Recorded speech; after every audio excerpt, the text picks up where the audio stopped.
దేవునికి మహిమ కలుగునగాక.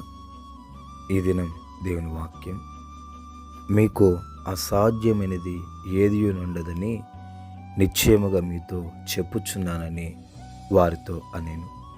గమనించినట్లయితే గనక దేవుడు ఇక మాటను తన శిష్యులతో అంటున్నాడు.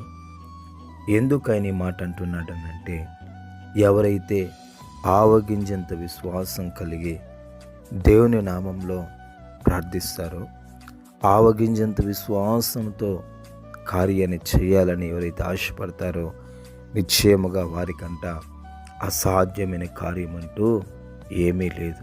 అంటే ఆవగింజంత విశ్వాసం కలిగి దేవుని నామంలో, యేసు నామంలో ఏది అడిగినా కూడా వాటన్నిటిని కూడా నేను చేస్తాను అనేసి దేవుడు సెలవిస్తున్నారు.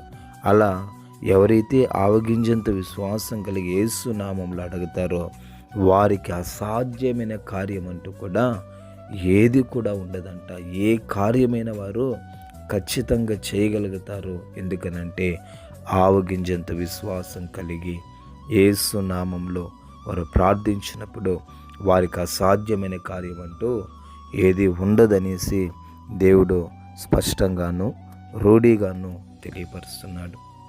కాబట్టి నువ్వు ప్రార్థించేటప్పుడు నువ్వు అడిగే కార్యాలు ఆవగింజంత విశ్వాసం కలిగి యేసు నామములో అడుగు. నిశ్చయముగా నీ జీవితంలో మేలైనటువంటి కార్యాలను నువ్వు కనులారా చూస్తావు. దేవుడి మాటను దీవించుగాక. పరిశుద్ధుడా, ప్రేమగలిగిన యేసయ్య, మీకు వందనాలు, స్తోత్రాలు చెల్లిస్తున్నాం నాయన. ఈ మాటను బట్టి మీరు దీవించి ఆశీర్వదించండి, కృపనివ్వండి. యేసు నామములో తండ్రి, ఆమేన్, ఆమేన్.